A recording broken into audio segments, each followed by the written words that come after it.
Dash cameras may have once seemed like an extravagance, like a tech toy for a crazy car buff.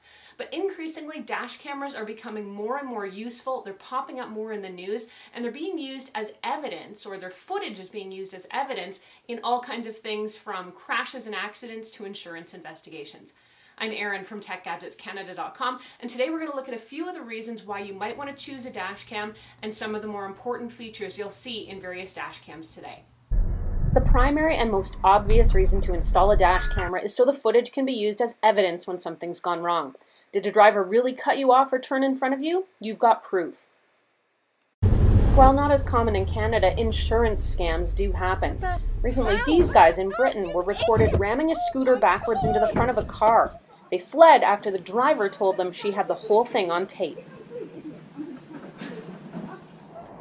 I've taken some amazing road trips through beautiful scenery. Photos sometimes just don't do it justice, but having some footage sure does. Then there's the chance to catch something amazing. This meteor entering the atmosphere over Russia a few years ago was caught on numerous security cameras and dash cameras. Having a dash camera running means you'll always have a record of the stuff that happens too quickly to be captured with a smartphone. There are several factors that can help you decide which dash camera is right for you and plenty of options to choose from. Let's break down some of the decisions you'll need to make. You can choose a single camera or a dual camera setup. With the single camera setup, the primary camera of course goes in your front window and looks out through your windshield. If you want to add the option of a rear-facing camera, that one can record what's going on behind you.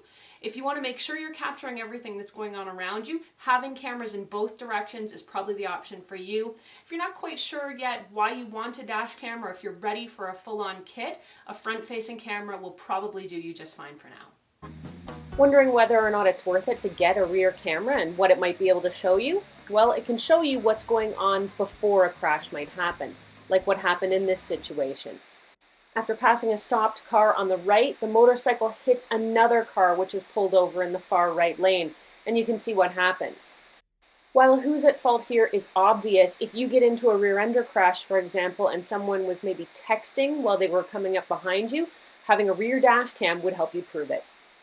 Dash cameras come with both viewing screen options and without a screen, and usually those without a screen will let you screen or view the camera on your smartphone or device. So this one, the Cobra, is an example of a dash camera with a display. The Go Luck model here, much smaller, and it doesn't have a display option. This one, however, will connect to your smartphone. Now, you might think that having a viewing screen is better, but you're not going to spend a lot of time checking videos on your tiny screen. You're probably going to need to eject the card to check the footage on a laptop or access it on your smartphone. So I wouldn't get hung up on whether the camera has a viewing screen or not. Really, the only place that it comes in handy is for your initial aiming of the camera.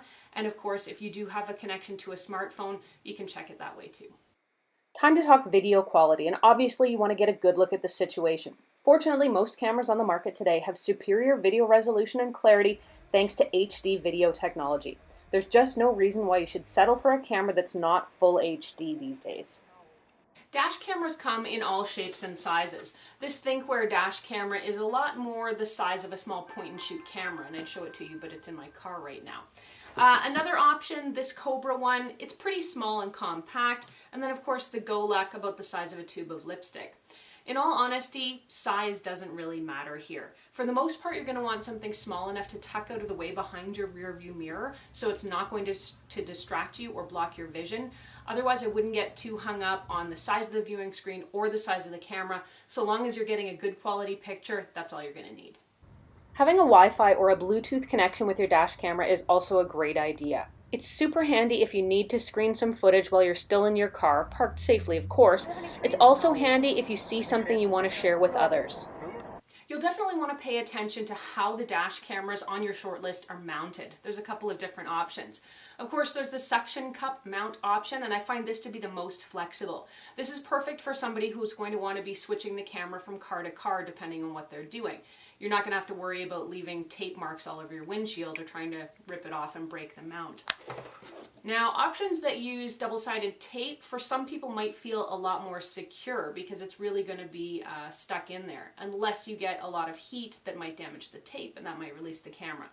So both of these have pros and cons. I think ultimately if your dash camera is going to stay put in your vehicle for the most part, don't worry if it has a tape mount. If you know you're the type of person who's going to be moving it around, definitely go for the suction cup option.